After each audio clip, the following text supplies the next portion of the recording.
मेरे बाबा के सभी मीठे मीठे बच्चों को इस परमात्म निमित्त का नमस्ते।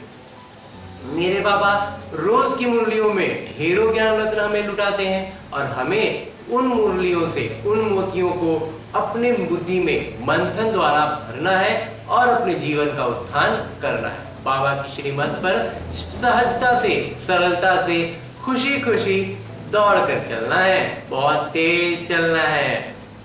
इसके लिए बाबा जो ढेरों ज्ञान रत्न देते हैं उसमें से कई मोतियों में से एक मोती पर आज हम चर्चा करते हैं, उसका मंथन करते हैं। जब मुरली में बाबा ने ये बात बतलाई कि बच्चे जो हैं, बहुत सारे बच्चों के बारे में बाबा बतलाते हैं जो बहुत अच्छे अच्छे पुरुषार्थी थे, बहुत अच्छी सेवा करते थे। बाबा ने बताया कि वो सेंटर खुलवाते थे, ढेरों प्रचार करते थे, खूब आगे आगे रहते थे। वैसे बच्चे छोड़ देते हैं, वैसे बच्चे अब नहीं हैं। बाबा कहते हैं कि ये अवस्था जो आती है, हम अगर उस पर थोड़ा मंथन करें, थोड़ा उसको समझने का प्रयास करें कि कहाँ ऐसी कौन सी बात आती है जहां माया को मौका मिल जाता है और माया उसे खींचकर बाबा से हाथ छुड़ा देती है, पढ़ाई छुड़ा देती है और बच्चा खत्म हो जाता है। तो इसको अगर हम अपनी बुद्धि से थोड़ा सा समझने का प्रयास करते हैं तो शायद हम उस अवस्था में न पहुंचे कि हमें माया खींचकर वापस बाहर खींच ले, बाबा का हाथ छुड़ा दे। क्योंकि अभी तो हमें यही पूरा पूरा भरोसा है कि हम बाबा का हाथ तो नहीं छोड़ेंगे।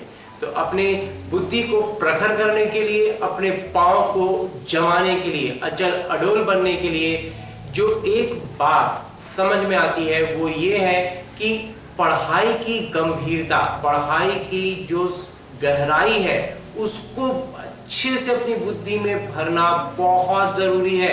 एक एक बात, जो भी संदेहास्पद बातें होती हैं, जो भी बातें जो हम भक्ति में जानते थे, वो सब बातों में अभी इन बातों का मेल नहीं खाता है तो हम संशय में पड़ते हैं, हम मूंझ जाते हैं। तो उन सब बातों को एक बार में सारी बातें स्पष्ट नहीं होंगी, ये बात बिल्कुल तय है। क्योंकि बुद्धि की हमारी स्तर जो है ना वो बहुत नीचे चला गया है, तो उसको एक एक सीढ़ी करके ऊपर लाना है।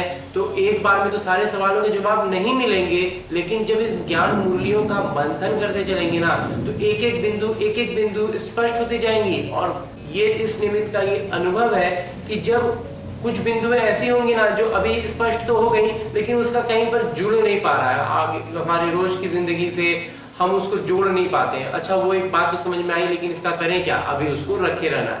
और वैसे रखे कई 8-10 बातें, 8-10 चीजें ऐसी जिनका रोज के जीवन में कोई खास काम नहीं पड़ रहा है, लेकिन वो बातें अपने बुद्धि को मूंझने से तो रोकती हैं। हाँ, अच्छा ऐसा हुआ तो इसमें ये होना, अच्छा इसमें ऐसे हुआ तो ये हुआ, तो बाबा ने ये बात बतलाई, इसका मतलब तो ये हुआ। ऐसे ऐसे जब कई बातों को अलग अलग जमा करते चले गए और जब कभी एक बिंदु, एक ज्ञान की बात ऐसी स्पष्ट हुई ना कि ये जो 8-10 बातें अलग अलग थी, इनका कोई आपस में कोई जुड़ाव नहीं दिख रहा था और न ही रोज के नित्य जीवन में उसका कोई असर दिख रहा था, लेकिन वो एक बिंदु, एक ज्ञान की वो मोती जब स्पष्ट हुआ ना तो वो सारे के सारे वो एक ही वृक्ष के 8 पत्ते की तरह नजर आने लगे। पूरा मतलब जुड़ाव जुड़ गया, सब बातें एक दूसरे से जुड़ने लग गई, समझ में आने लग गया कि कौन सी बात इससे इस तरह से जुड़ी हुई है, ये बात उससे उस तरह से जुड़ी हुई है। और इतनी स्पष्टता से बात समझ में आने लगी और उसका निज जीवन में, रोज के दिनचर्या में बहुत गहरा असर दिखने लग गया। तो ये इसका कहने का अभिप्राय ये है, कहने का मूल अर्थ ये है कि ज्ञान की बातों में स्पष्टता का होना बहुत ज्यादा जरूरी है। ज्ञान में स्पष्टता होगी तो धीरे धीरे एक एक करके सवालों का जो भी मूंझने की बातें आती है उनको सुलझाते चले जाएंगे और हम आगे बढ़ते चले जाएंगे। कई बार होगा कि ये इसका कहीं से कोई जुड़ाव नहीं मिलेगा, लेकिन उन सब चीजों को बस बुद्धि में बना के रखते जाएंगे। धीरे धीरे एक एक बात एक दूसरे से जुड़ती चली जाएगी और बहुत ज्यादा स्पष्टता बुद्धि में आएगी। लेकिन जो रीति, जो जैसे भक्ति मार्ग की रीति रिवाज होते हैं ना, उन चीजों में कैसे होता है, हमारी बुद्धि मूंझी हुई रहती है, हमें पता नहीं चलता ये क्यों करना है, ये कैसे करना है, बस बोला जा रहा है, करना होता है, कर लेते हैं। तो वैसे में क्या होता है, कभी भी हम हमारे खुद के सामने कुछ समस्या आ जाती है तो हम मूंझ जाते हैं, अरे तो ऐसे में अब क्या करें। कोई भी जो लौकिक रीति रिवाज थी उसमें कोई भी एक नया काम ऐसा हो गया जो अब उसमें किसी से पूछना पड़ेगा, तो हम पूरी तरह से मूंझ जाते हैं, हम पूछ नहीं पा रहे हैं, या कुछ भी ऐसा हो रहा है जो हम अपने आप से हमको फैसला लेना होगा तो हम वैसे में मूंझ जाते हैं ना, हम कुछ कर नहीं पाते, हम छोड़ देते हैं, या जैसे समझ में आए उल्टा सीधा जो समझ में आए कर देते हैं। वैसे ही अब हम इस ज्ञान में भी अगर हम वही काम करेंगे तो फिर सब हो जाता है, उसी में ज्ञान छूटने लगता है, क्योंकि माया उन छोटी छोटी जगहों पर एकदम, जिसको बोलते हैं ना बिल्ली चूहे के बिल के आगे ना एकदम ऐसे शांति से बैठ जाती है ना, लगता है चूहे को लगता है बिल्ली चली गई, इतना शांति से बैठती है, उसका एहसास तक चूहा को नहीं हो पाता है। और जब चूहा जैसे ही बिल से बाहर आता है, और वो कितने दिन तक अंदर बैठा रहेगा, उसको तो खाने के लिए बाहर आना ही होगा, वो बाहर आता है और बिल्ली उसे पकड़ लेती है। बिल्कुल यही स्थिति होती है हमारी, जब हम ज्ञान में उमंग उत्साह से बहुत अच्छे से आगे आगे बढ़ते हैं। ये जो बाबा कहते हैं ना कि बहुत सारे बच्चे बहुत आगे आगे बढ़ रहे थे, सेंटर तक खुलवा रहे थे, इतना बाबा में लीन थे, और उसके बाद उनमें माया उसको पकड़ लेती है। क्या होता है उनके उमंग उत्साह में, वो उमंग उत्साह से तो बहुत अच्छी बात है कि उमंग और उत्साह में रहें, लेकिन ज्ञान की स्पष्टता में कमी रह गई।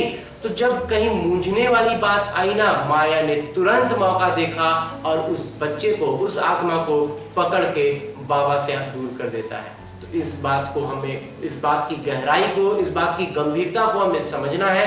अपनी बुद्धि में ये बात को जरूर रखना है कि हम सिर्फ और सिर्फ उमंग उत्साह के भरोसे नहीं रहे। उमंग उत्साह का होना बहुत जरूरी है, उमंग उत्साह से हम आगे बढ़ते हैं, लेकिन ये उमंग उत्साह, ये भक्ति मार्ग वाला उमंग उत्साह न रहे, ये उमंग उत्साह ज्ञान वाला रहे। जब ज्ञान की स्पष्टता आएगी ना, तो जो उमंग उत्साह होगा ये वास्तविक उमंग उत्साह होगा। ये भक्ति मार्ग वाला उमंग उत्साह रहता है, उसको जैसे ही मूंझते हैं उमंग उत्साह ठंडा पड़ जाता है और बस माया अपना जगह देखती है और खींच लेती है। मूंझने की बात आई, बस माया अपना लौकिक रीति रिवाजों का, लौकिक जीवन शैली का, जो माया रावण के चंगुल में जो पूरा दुनिया चल रहा है उसके अनुसार 50 सबूत दिखाने लगेंगे, ऐसा है, ये ऐसा है, सब तो ऐसे ही करते हैं, ये होता है, हम ही कुछ अलग कर रहे हैं इसलिए ये गड़बड़ हो गया।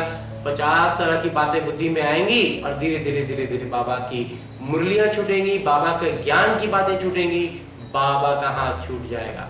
इन बातों को बहुत गंभीरता से समझना है और बाबा का हाथ कभी नहीं छोड़ना है। इसके लिए भी बाबा ने बताया ना कि दोनों को कस के पकड़े रहना है, बाबा को भी और बाबा के ज्ञान को भी, बाबा की पढ़ाई को भी। बाबा ने एकदम स्पष्ट कहा है, पढ़ाई को भी उतने ही कस के पकड़े रहना है, क्योंकि बाबा से जुड़ाव हमारा पढ़ाई के कारण ही है। अगर हम पढ़ाई को छोड़ेंगे ना तो बाबा से छूटने लग जाएंगे, और बाबा को पकड़े रहेंगे तो पढ़ाई छोड़ेंगे नहीं। तो दोनों एक दूसरे के परस्पर पकड़े रहना है। बाबा को पकड़े रहेंगे तो पढ़ाई नहीं छूटेगी, पढ़ाई को पकड़े रहेंगे तो बाबा नहीं छूटेंगे।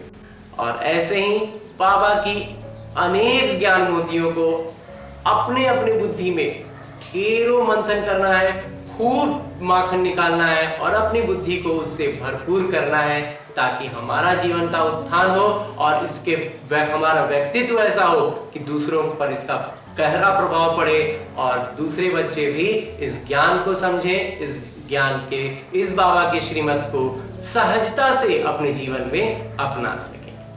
अच्छा, ओम शांति।